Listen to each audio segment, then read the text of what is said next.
What is going on, everybody? What is going on, everybody? My name is JeffLightsyJr. here with the Black Boss Channel and Victory Formation. Thank you guys for tuning in today. We are tonight on the late night edition. Shout out to y'all for tuning in live. If you're tuning in live, hit that thumbs up button, like, share, and subscribe because we are going to be talking about the SWAC Media Days. Yes, SWAC Media Day was today.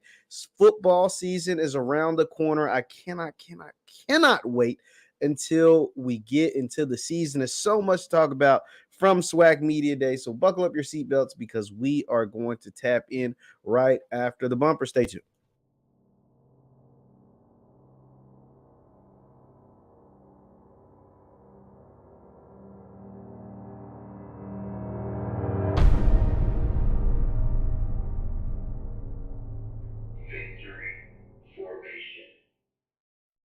What's good people? JeffLightsYJr. here with the Black Boss Channel. Thank you guys for tuning in. We're going to be talking about SWAC Media Days. There was so much taking place down there in Birmingham. So many people were out. Shout out to all of y'all that were able to make the trip to be down there. I was not able to make it. I wasn't even able to talk about it earlier because I had a lot going on here in my hometown. But we are here to finally divulge into what took place at SWAC Media Days. We are here to talk about the preseason list, both who was going to win, who came out preseason offense, preseason first team defense, some of the things that were said and all that good stuff. And so the first thing I want to address was Travis Hunter was up there in a boot and nobody asked him about the boot. Like, Tiffany Green sitting right there. Jay Walker is sitting up there. And you got the number one player in high school football from last year, the most talked about recruit to ever go to an HBCU in modern recruiting rankings era, and nobody asked the young man about the boot. Nobody asked him, why, hey, Travis, why are you walking around here with a big old boot on that we can all see? So I guess they just decided to skip over that and not touch on it at all. But later it was asked by people like Roland Martin and different folks, different, individual media outlets about what the boot was about. And he said it was a high ankle sprain. He'll be back. It was just precautionary. Boom, knocked it out. That could have been simple. That should have been handled on the stage. I'm serious. That should have been asked and handled on the stage. Second of all, one person, a young man that I was super impressed with, and I really hope that their team is good this year so we can talk more about him and more about, the team and what's going on, was Isaiah Davis from Alabama State. He was impressive behind the mic. Not everybody is good behind the mic. Not everybody can speak. Not everybody has the charisma. Not everybody can captivate your attention. Not everybody says the right thing, right or wrong. Not everybody goes about doing it. He was impressive. I really enjoyed listening to him speak, not just because I watched not just the actual SWAC Media Day. I watched the coverage put on by Roland Martin. Shout out to him. I watched the coverage put on by Black College Sports Network. Shout out to them. HBCU League Pass. I watched all of that. All of that was cool. So I listened to him on these different outlets, on these different platforms, not just on the main stage, and he was impressive. I really liked everything he had to say. I really liked what he was able to come out and convey. I like the fact that they have Demetrius Davis. I've talked about this other times. I think he can be a real playmaker there at Alabama State. I'm curious to see what type of offense they're going to run with him at the center point of the offense. He's like a little Kyler Murray back there. He's going to be impressive to watch. Another thing, Commissioner McClellan, he kind of gave us an insight to a couple of things. One, he said the SWAC would be interested moving up from an FCS conference to the FBS. That's huge. Now, obviously, there's a bunch of things that they have to do, both the individual institutions and the SWAC as a conference, before that can ever become a reality. But the fact that he said that the interest is there is pointing it enough. Because the fact that the interest is there lets me know that there are going to be changes made, not just only at the SWAC, but at the individual institutions. That is key. You guys want to remember that because that is something that could impact your individual, your favorite school, your favorite SWAC school down the line. Another thing he said is that the SWAC is finally no longer in a deficit. I think this kind of puts into perspective more for the casual fan what the hand that Commissioner McClellan was dealt. and what he has been able to do along with the individual institutions since he has been at the head of the SWAC. He has been able to get over the deficit, get them from the red to the black. You get what I'm saying? If you're a business person, you know something about some money, you know something about some budgets. That is key. To go from red, meaning you're working on a loss, to the black is huge. So that is big. 2, he also spoke about some of the money. He said about $8 million gets distributed between each and every individual SWAC, but he said it's weighted differently. Everybody doesn't get the same cut. I think that also answers some questions. He said they heavily weigh academics as opposed to just football. Now, here's the thing when I hear that. I'm thinking that could change. Because if your football product continues to develop, if your football product continues to get better, if your football product continues to be something worth paying for, that might ultimately change. Meaning, therefore, if someone or an individual institution is drawing huge numbers, both in the crowd and digitally or linear, whichever one that you're playing on, you could see that school, because since it's not weighted evenly, you could see that school reap a ton of benefits. Hear me again. So if you're a Jackson State fan, if you're a FAMU fan, if you're a Southern fan, you could see your school benefit heavily from on-the-field products. So from winning a bunch of games and getting people to watch your product, you could benefit heavily simply because the SWAC doesn't distribute the money evenly. They do a weighted scale. If you contribute more, you get more. That's something to watch out for, because with this new deal, and I'm going to talk about that too, the deal with the HBCU Go, that could play a factor in your school getting more money. It just simply could. So put a good product on the field, go out there and win some games, and people actually tapping in to watch could contribute to your favorite school getting some money. Hit that thumbs up button, guys. Thank you all for tuning in. Second, let's talk about HBCU Go. Because Commissioner McClellan didn't address it. Shout out to all the individual media entities that were there, because that to me is how I was able to get most of these answers. No disrespect to Tiffany Green and Jay Walker. No disrespect to them. But they didn't ask no questions I wanted to hear about. Like they didn't ask anything that was significant. They didn't ask anything that was relevant. Shout out to Blue, the BCSN network, Roland Martin, and the people, because I was able to watch you guys sting and actually take away something substantive. Like I was actually able to take away something and be like, oh, I learned something. What was said on stage was honestly, it was just for show. But Roland Martin asked Commissioner McClellan about HBCU Go deal. He said the deal is not signed, but their games have been selected. And so now it's just a bunch of, dotting I's and crossing T's, but they will be announcing their games soon. Listen to me when I'm talking to you. HBCU Go will be announcing which games they will air soon on their platform. That's big, because your favorite school, your favorite team may be on that platform, and you'll need to know that. And when that happens, we'll have a live broadcast and stuff like that to talk about that as well. So that is major. That is something I found significant. He also talked about, listen to this. He also talked about how they're still in litigation. Now, he didn't talk about it. Let me take that back. He didn't talk about it, but he still mentioned how they're still in court with Urban Edge Network, because Roland asked him, he said straight up, what's going on with Urban Edge Network? Is that still a thing? He said, I can't talk about pending litigation. He said, so that means you're still in court. I can't talk about pending litigation. He's a smart man. He knows not to put his foot in his mouth, but that lets me know something's still going on there.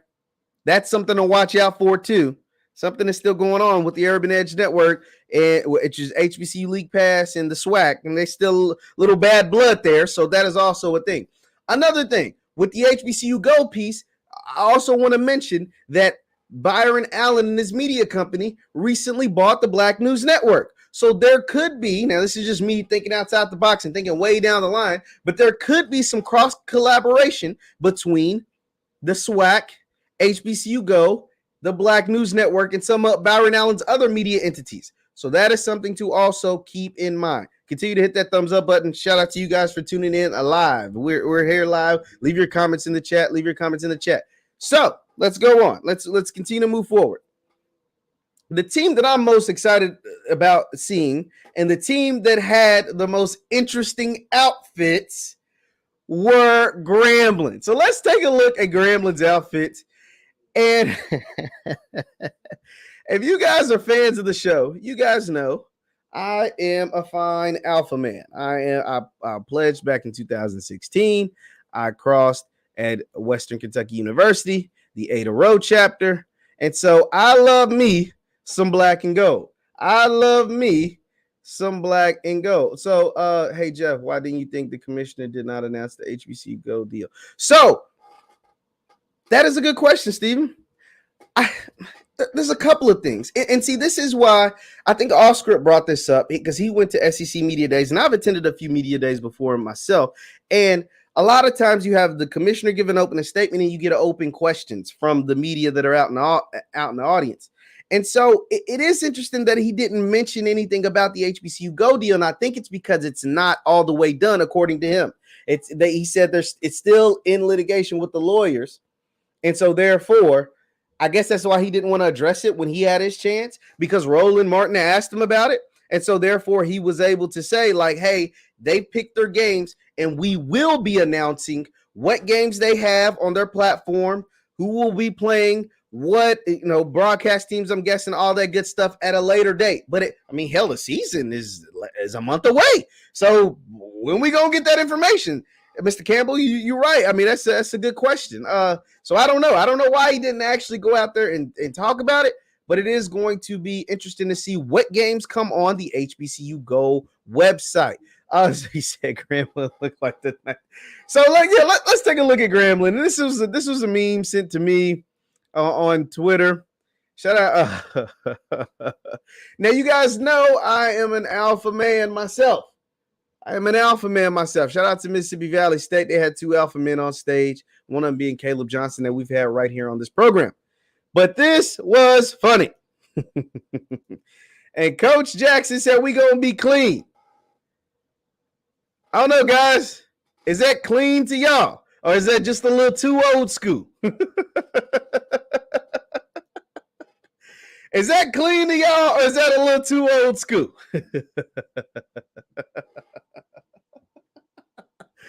Because for me, even being an alpha man, and I love me some black and gold, that's just a little bit too old school for me.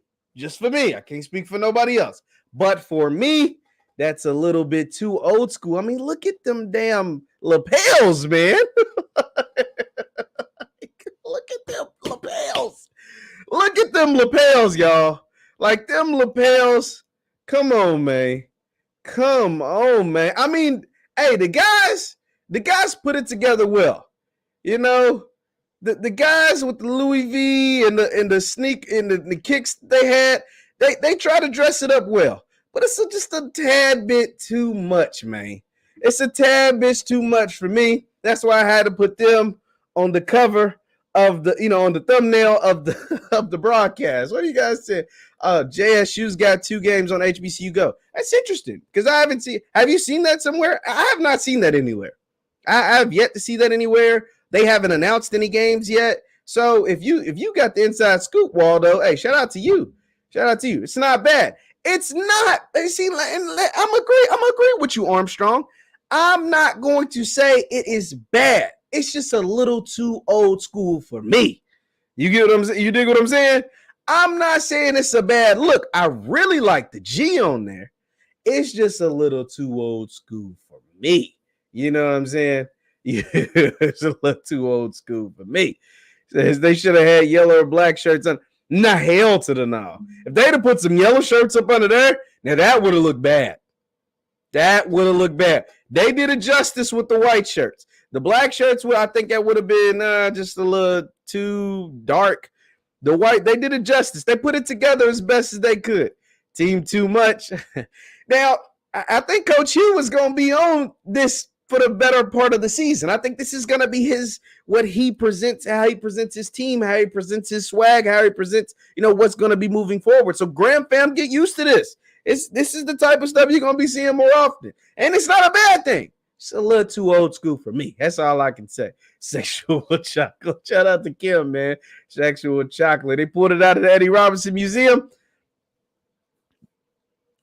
Maybe. They pulled it out of the Motown Museum down in Detroit, I guess. I don't know where they got these joints from.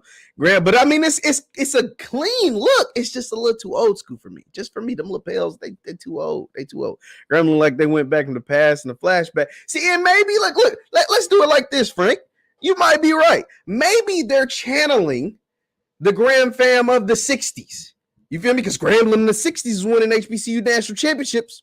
Grambling in the 60s was winning a whole lot of football games. Grambling in the 60s, so feel me? Grambling in the 70s was winning a whole lot. Grambling in the 60s and 70s was winning a whole lot of football. So maybe they're channeling their inner Grambling State football 1972. Maybe they're doing that. You feel me? So, because if they're doing that, they're going to be highly successful. They're going to win a whole lot of football games. Now, Prime said he wants to go out there and dominate. He said, we won last year. We need to dominate this year. So those are some fighting words. But maybe they're, tapping in to the Graham fam of the 70s. That boy good. But enough about Graham fam. Enough about their suits and lapels. And you feel me? Them lapels, boy. See, here's the thing. This is my last thing on this, because you guys know this fit is really hard. It's them damn lapels. See, if them lapels wasn't so pointy and so stuck, like this is actually a nice suit jacket. Like this is a nice suit. Them lapels are just too old. But I digress. Now, also at the SWAC Media Day, before we got started, I told you I was impressed with. I really liked Isaiah Davis from Alabama State. He's probably the most impressive player to me. Let's talk about some of the preseason rankings. We've got Jackson State winning their division and Southern winning their division. So, and we got some All-SWAC. So Jackson State is predicted to win the SWAC East, while Southern was a 1-point favorite over Alcorn to win the SWAC West. How do you guys feel about that? And Florida A&M was close behind JSU when it comes to winning the SWAC East, according to the media rankings. And here, I don't disagree with these.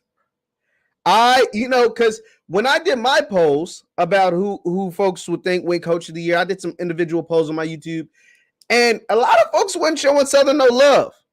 Even in the Box Toro HBCU rankings, they didn't have Southern in the top 10. Now, I'm glad that the media folks and the folks covering the SWAC, really covering the SWAC, understood that Southern ain't going to be no jive turkey. Like, they ain't going to be a team to mess around with. Like Southern, Coach Dooley, the transfers that they brought in, now they got to get the quarterback right. They've got to get the quarterback right.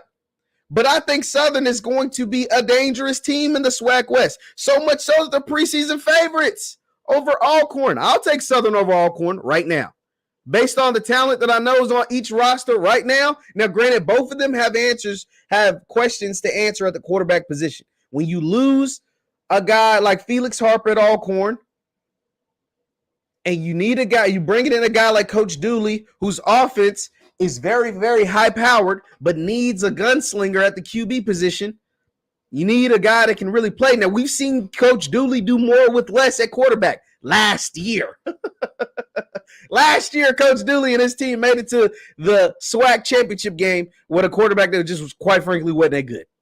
It wasn't that good, and that's essentially what cost them the game against Jackson State. So I've seen him do more with less. And so them being preseason ranked number 1 and getting 11 first-place votes, that's what the parentheses numbers mean. That means how many first-place votes. I am not surprised by that. I am surprised, however, that Prairie View got that many first-place votes. I am surprised that folks are this confident in Prairie View. Like, what am I missing? Somebody, please. Like, and I'm not trying to hate, but somebody tell me, whether it's in the chat, in the comments, in my DMs, what am I missing something about Prairie View? Am I missing something about PV? I don't see them being as good as a lot of other folks. Like, I expect a number of teams to be better than Prairie View. I expect Jackson State, FAMU, Alabama A&M. I think Prairie View is battling with Alabama State as far as, and then Southern, Alcorn, and I think Grambling will be better than Prairie View. I think Grambling will be better than PV. And then I think Valley has a chance of being better than PV. I mean, maybe I'm sleeping on the Panthers. Maybe I'm dead sleep. I'm Steph Currying over here. I'm nighty-night because I just don't see Prairie View being that good. I think there's a number of teams in the SWAC right now, even without knowing the quarterback situation, that'll be better than PV. I think Texas Southern, having an established, really, really good quarterback in Andrew Body, could be better than PV. But, I digress. So here are the preseason rankings. Do you guys disagree with anything? I see it. I want, besides moving Prairie View down, as I said, I like everybody else. I like where everybody else is. I don't think Texas Southern. Let me make this take. I don't think Texas Southern or Valley finish last in their division. Now it's up to you to decide who's going to finish last in the SWAC East and the SWAC West. But I don't think Texas Southern or Valley finish last. Somebody has to finish last. I just don't think either one of those two schools, either one of those two programs, finish last in their division. Not at all. I don't see that at all. And that's just my opinion. Southern and Valley are sleepers. Valley State are sleepers. JSU, we can't sleep on anybody this season. Unfinished business. I love. Okay, yeah. Texas Southern and Valley, I just don't see it. I do not see them finishing last. And that's just me. And maybe I'm biased. Maybe I don't know what I'm talking about. I think Prairie View's ranked too high. I think Southern and Mississippi Valley State are ranked too low. Now let's get down to the nitty gritty. Let's talk about preseason offensive player of the year, Shedeur Sanders. Preseason defensive player of the year, Isaiah Lamb. No arguments there. I think both of those speak for themselves. I know some people, and I'm not going to say some, I think there's quite a few people believe Andrew Body is actually a better quarterback than Shedeur. I don't see it. I think Andrew Body's a really good quarterback. I don't think he's better than Shedeur. I think Shedeur is well-deserved of being the preseason. That's his preseason SWAC player of the year. Isaiah Lamb is defending, reigning SWAC player, defensive player of the year. I think that's rightfully deserved. Let's talk about first team offense. We got Shedeur leading at quarterback. Running back Gary Qualls, who I think is really, really good, by the way. Caleb Johnson, shout out to the good bros, 06 to the good bros. Dallas Black, Mark Evans, Drake Centers, Tony Gray. Really? Tony Gray? I was surprised by that one. Now, here's the thing. I'm not knocking Tony Gray. You guys know I rock with JSU. I'm a JSU fan, and it just is what it is. I don't think Tony Gray should be on this list. I just don't. As bad as that, now you can say, well, Tony Gray was the only person that was any good on JSU's offensive line last year. But as bad as that O-line was last year, I don't think Tony Gray should be on this list, but that's just me. Wide receivers, Ibrahim and Xavier Smith. Tight end, Kamari Averett. Why did I say Everett? Averett. Kamari Averett. He's been on the program. Shout out to Kamari. I think Malachi Weidman could have been on the first team. He catch 12 touchdowns. I think it'd be hard to leave you off the first team, but I understand why he's on there. I understand why he's not on there, rather, because the two guys on here, Ibrahim and Xavier Smith, are dogs. Like, they're real life dogs. They're real life, really, really good. Alchemist says, based on what Tavion Beasley said, JSUD is gonna. He's supposed to say that. And he's supposed to say, like, he's a freshman. He's on the defending SWAC champs. He came all the way from Cali. He's supposed to say this team is loaded in the back end. They've got some good players in the back end. They've upgraded that secondary. JSU has, but we got to see it. We got to see it on the field. We got to see what they're doing. Now, how the hell is Texas Southern going to come in last in the West? Andrew Body's second team. Exactly, Stephen. There's no way that you believe that Andrew Body is one. Now, granted, a team can be bad, but when you have a quarterback, you have a really good quarterback in Andrew Body, it's really hard to finish last. Like, it's really hard to finish last place in your division when you have arguably the best quarterback in the entire conference. Arguably, you have the best quarterback in your division. and you have arguably the best quarterback in the entire conference. You think they're going to finish last? That was crazy to me. That was nuts. First team All-SWAC. Very interesting. Miss She Loves D. Very, very interesting. So, let's continue on. Let's go to the preseason first team defense. Got Mr. Anderson from Grambling, who I think is going to have a crazy good season this year, by the way. I think he is going to be hard to block. And these two guys are why Southern is, because we know what Coach Dooley is going to do on offense. Mr. Jordan Lewis, who was the defensive player of the year in the SWAC a couple of years ago, and the transfer from Prairie View, Jason Dumas, they're going to wreak havoc on the SWAC together. On the same defensive front, they are going to wreak havoc on the SWAC together. So if you didn't think Isaiah Lamb was, because it's going to be hard to win back-to-back SWAC Defensive Player of the Year awards, one of these two guys are a good preseason pick. One of these two guys are a good preseason pick, or Aubrey Miller. I think Aubrey Miller at JSU is going to have a stellar season this year. Once again, I think Aubrey Miller is going to have a fantastic, stellar season this year. I'm so impressed by this guy, man. I mean, I'm impressed by him just behind the mic. I think Mr. Davis is the truth behind the mic, as well as being a beast on the defensive side of the ball.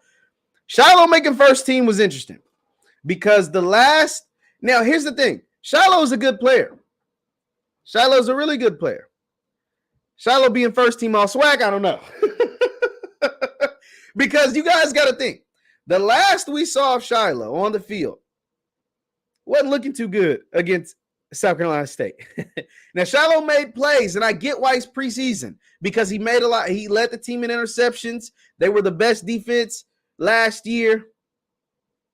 But him being first team All-SWAC, I don't know about that one. Him being first team All-SWAC, I don't know about all of that. Let me just leave it at that. Him being first, because the last we saw him, Shaq Davis had him twisting and turning and doing. You guys ever played? You guys remember the bop it, twist it. That was Shiloh guarding Shaq Davis out when he was going deep. A couple of those times. He was a bop it, twist it, turn it, squeeze it. Like it didn't look too good. It didn't look too good. So him being first team, but he had some. Don't get me wrong. Shiloh had made his fair share of plays. He made his fair share of plays, just coming out there and sticking dudes, catches. He got some timely interceptions during the season. Just first team All-SWAC, not so sure. Not so sure about that. The specialists, they are who they are. Now, here's some guys that I think on the second team by the end of the season could end up on the first team, the real first team. Andrew Body is an easy choice because this guy is a baller. He is a playmaker. He goes out there and he does it all for Texas Southern. He's a guy that you could see moving up to that first team All-SWAC QB spot by the end of the year.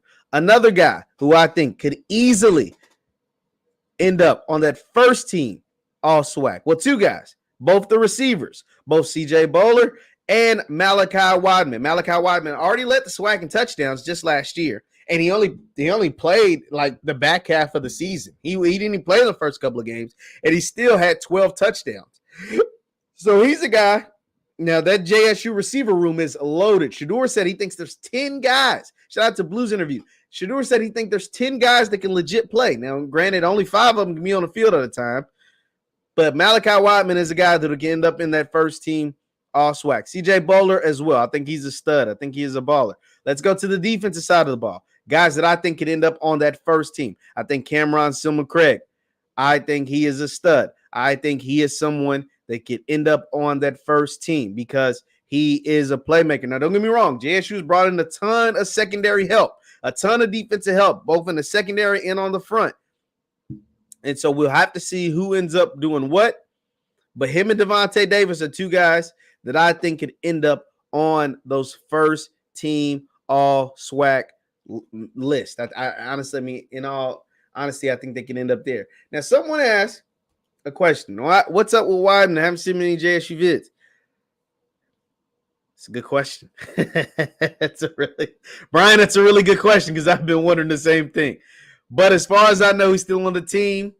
As far as I know, he's still going to be a featured part of the offense. As far as I know, he's still enrolled in the school. But, I haven't been told anything, so I can't answer that and tell you that, anything has happened. But as far as I know, he is still part of the team. Shout out to you guys tuning in live. Be sure to hit that thumbs up button. Hit that thumbs up button. Let me go ahead and throw this back up here. Oh, shoot. Let's see. He had his grades get up for summer because of basketball 5 minutes ago. Boom. There we go. Shout out to Miss She Loves D with the answer right there. Shiloh not even the best safety on the team.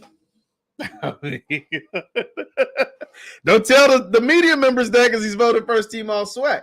Quay Davis has slept on. So Quay Davis is the guy that's been, to me, he's gotten the most talk outside of Travis, of course, but he's gotten the most talk about when it comes to, if you talk to anybody inside the program, if you talk to any fan looking forward to the season, Quay Davis is the name they brought up. And a thing, shout out to Blue once again for this interview, and a thing that Shador said, he didn't say it on the main stage, but he said it to Blue. He said that Quay Davis is also going to be playing some running back. Yes. So Quay Davis, the 4-star receiver, the guy that, is on Jackson State, couldn't play last year, got his act right, and that now will be a feature part of the offense, will be playing some running back. So, and that makes a lot of sense. One, because JSU, needs a good running back. They brought in Savion Wilkerson, and so they need some studs because they needed to upgrade that position. And two, there's only one ball to go around to all those damn receivers. And so you got to get creative, especially if a guy's super talented like this Quay Davis kid is supposed to be. So you got to get creative in ways of getting them the ball. And so therefore, Shador, I don't know whether he meant to or not, spilled the beans and let it be known that Quay Davis will be used in the backfield as a running back. So shout out to Blue for that, getting that information out of Shador. So that will be interesting to see as well because, like I said, all those receivers, it's only one quarterback, it's only one ball to go around. So you got to be able to get creative and getting guys the ball, in space and allowing them to make plays when they get a chance and opportunity. So I think some of the voters are voting for some of the players that need more hype that go into next season, like Tony. I mean, it's preseason. It is preseason. I don't put a whole lot of stock in preseason rankings, right? I don't put a whole lot of stock in that kind of stuff. But so, and you got to fill out offensive line. At the end of the day, they had to pick 5 linemen, and Tony happened to be the one that they talked about. Davis not slept on. We are ready for him to hit the field. Yeah, and I'm really, really ready to see him hit the backfield. Shout out to Blue. He's in here. He said Tony did nothing to get that all-conference line. The O-line picks were very questionable because a lot of those SIDs don't understand O-line play. Shout out to the Blue Bloods. If you aren't subscribed to Blue, man, because he gets it. Yeah, O-line play is different. And I think another thing, and with Blue in this comment, I think what's going to benefit the SWAC moving forward is the fact that they're getting better trenches play.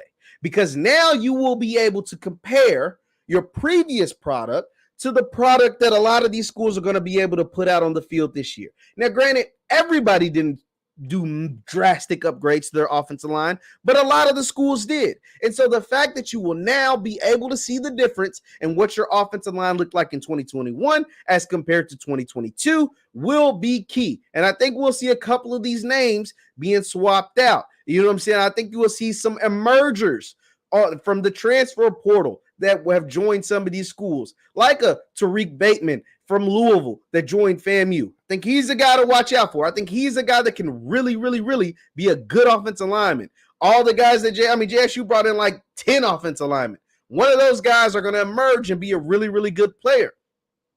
So I think that is going to be fun. But shout out to Blue for getting some of those answers up. Y'all be hating on Shiloh. I don't think nobody's hating on Shiloh. I mean, Shiloh is a good player. Like, he's a good player. He's just not all first team, all conference good. he's just not. And folks believe there's better safeties on the field. I think Cameron Silma-Craig is a better football player than Shiloh. That's not a knock to him. That's just thinking that another guy is a better player. I think Cameron Silma-Craig makes better tackles. Like, he actually wraps up. Shiloh don't wrap up. He doesn't wrap up when he tackles. He hits hard. Don't get me wrong. He hits very, very hard, right? But he doesn't wrap up, and he doesn't cover very well. Those are just the facts. He caught some interceptions, but look at the interceptions that he caught. They were either terribly overthrown or tipped balls. Now, it was still good of him to catch the pass, but overthrows and tipped balls, that's not like a coverage interception. That's you know what I mean? Like, he was hitting guys hard, but he wasn't, you know what I'm saying? He wasn't out there making a whole bunch of plays. There's a lot of hype around the name Shiloh Sanders. You get what I'm saying? The fact that he's a Sanders and the fact that he's Shador's brother. Now, Shador's a stud. Shiloh's a good player. He's not Shador. Shout out to HBCU Spotlight in the building. Shout out to Blue, man. Shout out to Blue. Blue said it right here. He says, I think Cam's better safety last season than Shiloh, but sometimes the players get the nods due to the hype around their name.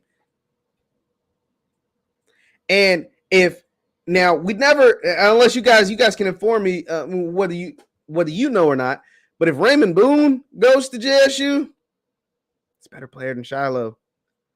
The guy they brought in from Middle Tennessee, he's pretty freaking good. You know what I'm saying? Can't think of his name off the top of my head. So you get what I'm saying? It's not that we're hating on Shiloh. He's just got a lot to prove.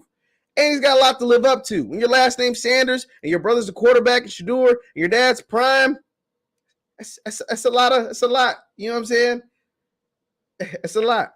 Yes, every safety got burnt. Yes. But, yes, every safety got burnt. But it happens when you play defensive back. But not wrapping up.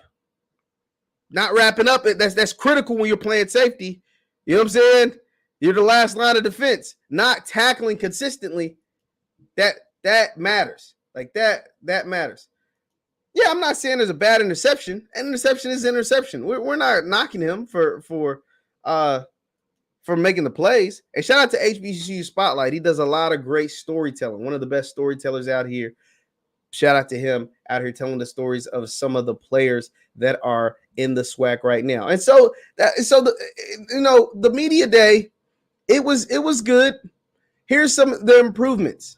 One of the improvements, and I saw Scotty talk about this, one of the improvements that I'd like to see is I'd like to see open Q&A. Now, one thing I will say that the SWAC does that every single media day doesn't do, because I've been to a few of these, is that they allow each individual media entity to get time with the individual school, coach, player.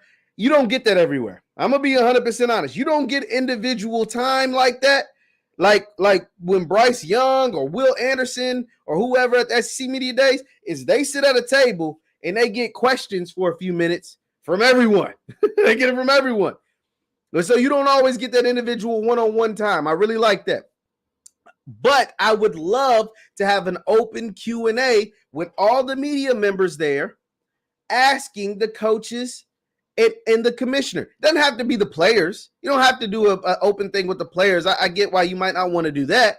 But I would love for the commissioner to be on stage to give his open soliloquy and then to get open dialogue from the media members that decided to make the trip, that decided to be there in person.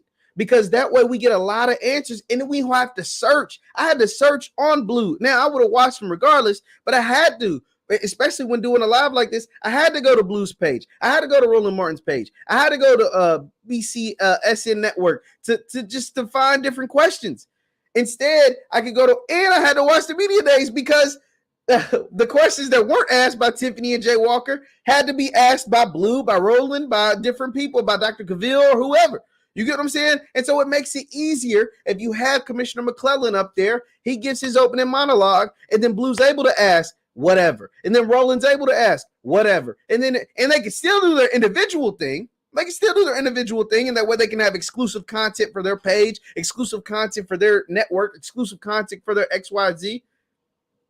But at the same time, it makes it easier to find certain answers, like that HBCU Go answer, to know that the HBCU Go will be announcing certain games sooner than later, to find that answer about whatever. Now, shout out to the individual entities for getting certain answers out of folks that weren't asked by certain people. So shout out to y'all, Blue specifically with that Quay Davis thing. I thought that was really good.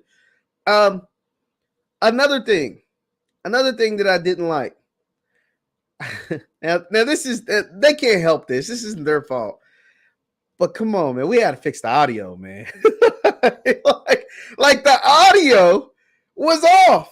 Now here's the problem I have with that. And this isn't with the SWAC. This is more so a gripe I have with ESPN.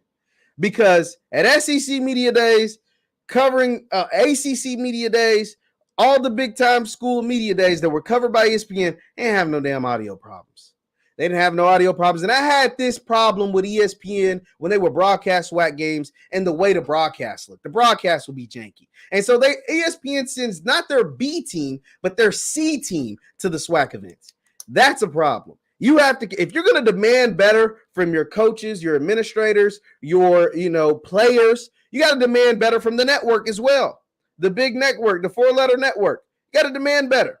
You having Coach Connell Maynard having to share mics and pass mics around and mics not working with his players. That's garbage to me.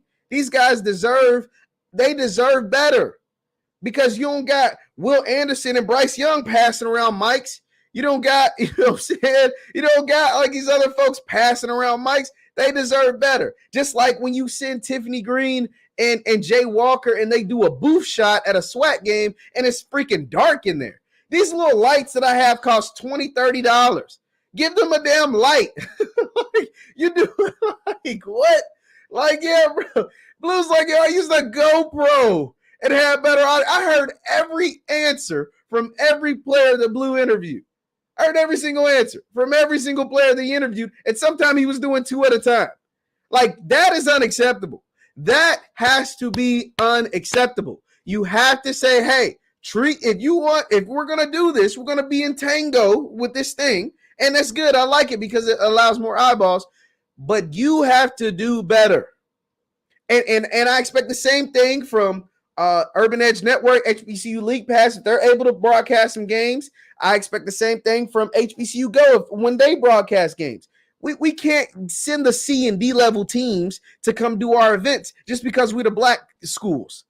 Just because we're the black schools don't mean we need the C and D level teams. We don't need the backups. We need the real legit stuff. You get what I'm saying? Like, hey, come on, man. The audio got to be better. The questions. And once again, not trying to bag on Tiffany Green and Jay Walker. The questions got to be better, y'all. Like, I get it. We get it up there. We can joke and giggle and ha, he. But I want to know some real stuff, man. We didn't ask no questions about no quarterback battles. Like, super, super softball questions. Like, I get it. You want to make it fun in the beginning. But if you get 5 minutes or 8 minutes or 10 minutes or 12 minutes or 15 minutes, however many minutes you get for each individual school, we got to ask about what's going on. Like, yo, what can the fans expect this year? Who's going to be, because half the SWAC has quarterback battles, and we got 0 answers about quarterbacks. Only thing, I think they asked Coach Willie Simmons, and he just said we're having a tough battle. But at least he gave a very generic answer, and most of them will give generic answers, but make them give the generic answer. Don't just allow them to sit up there and not answer anything about the quarterbacks. That's what we care about. Like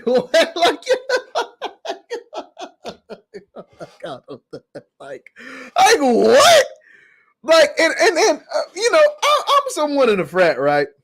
And I don't think Jay Walker's in any frats, but Jay Walker be funny when it comes to the frats, man. like he was like the young man who was a Kappa, who was an offensive lineman. I can't even think of what school that was. He's like, I ain't never seen a Kappa offensive line. It's like, bro, what? Like, man, we up here to talk about some football. He was messing with the Valley guys because I know both the Valley guys are alphas, and he was like, oh, you want to give a little call out to the alphas? It's like, come on, bro. No, man, we asked them how they think, how did the summer go? Who's standing out? Who they think their quarterback? They have a quarterback battle going on. Do they think Jamari is going to pull off the start? You know what I'm saying? You talking about Kingpin and FC? Yeah, come on, G. Like, what are we talking about, bro? What are we talking about? Like, we supposed to be talking about some football. You ever asking about frats and all of this? I get that, but man, like, I get it. HBCU culture is different. Like, and the stuff that they're able to do and see on campus is dope. But I want to get down to the nitty gritty. Coach Prime, What's your offensive line looking like this year? Coach Dancy, how are you going to build off 2021 going into 2022? Because you guys look really, really good by the end of the season. How are these transfers going to impact you? They asked Coach Maynor about, bouncing back. But what does bouncing back look like? How do you replace one of the all-time greats in the SWAC at the quarterback position? How do you replace Aqeel Glass? Who's in a running to replace Aqeel Glass? What's Quincy Casey looking like? That's, what I'm saying? Like, let's get to the nitty gritty. We here at Football Media Days to ask about football. We're not here to ask about when you pledged, what girls look best on campus, where's the best place to meet a man. You know what I'm saying? Like, we don't care about all that. We care about the football, man. You can ask about the finances, ask the commissioner about the finances, and that's cool. And then we ask about football. And we ask about how you think your team is better this year as opposed to last year. And what ways on the field have you improved? What are these transfers looking like? Because a lot of these schools pulled from the portal. What are these guys from the portal looking like? How have they ingratiated themselves on your campus? Demetrius Davis. Why choose Alabama State? What about Alabama State was impressive to you? Why do you think you will be able to be successful under Coach Eddie Robinson? You get what I'm saying? Like I want the meat and potatoes, man. There was one media outlet that was making players step in.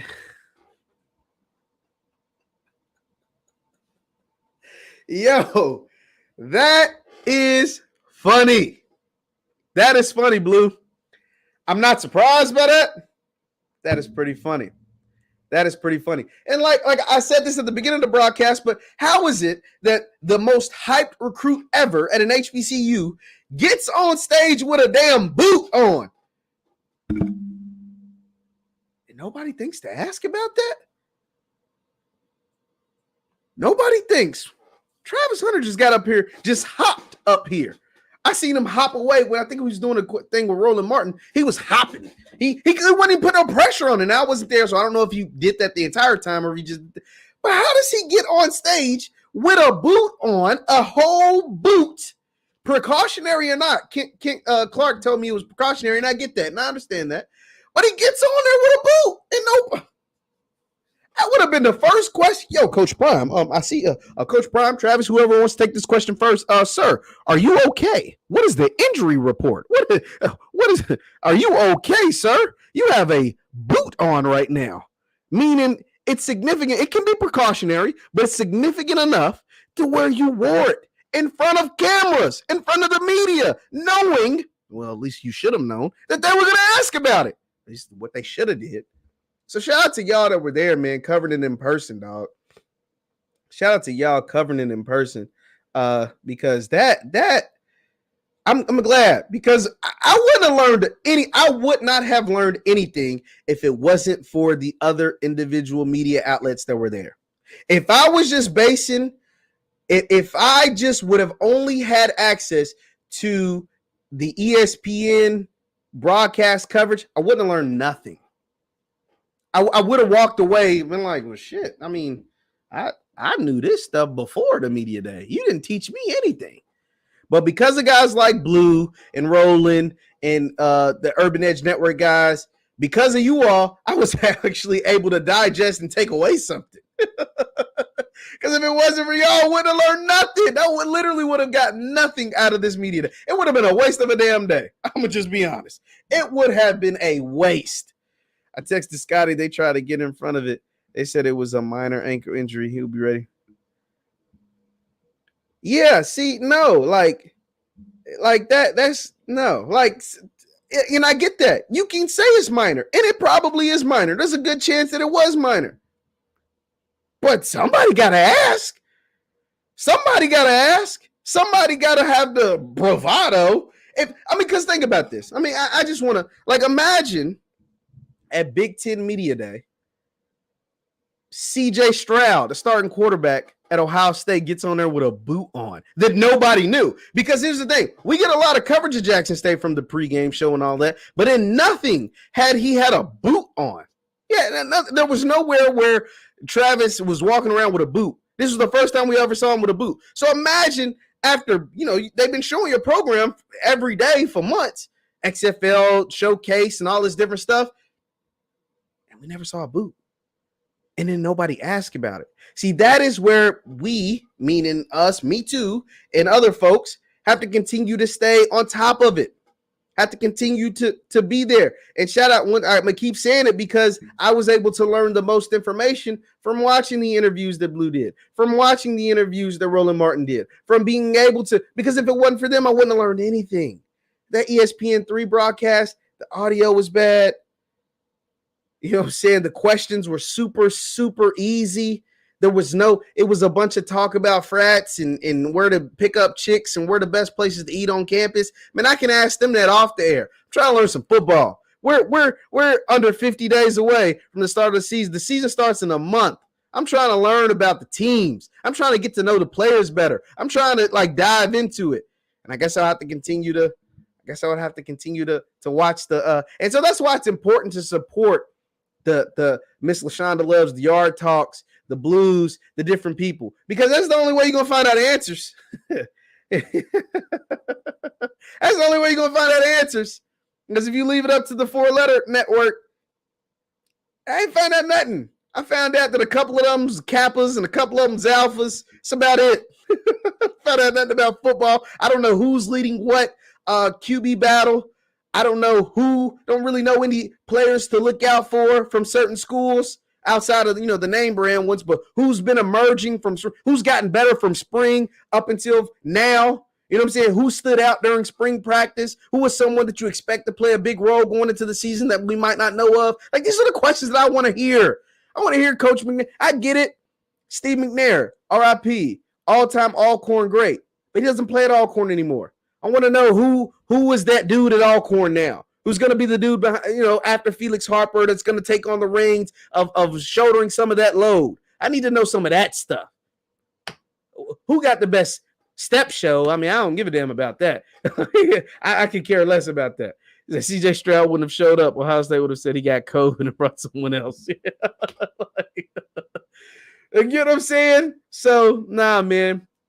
That's all I have to say, man. Hey, shout out to y'all for tapping in. I'm going to have to do more live shows, man, because y'all be tapping in with me. Y'all be rocking with me.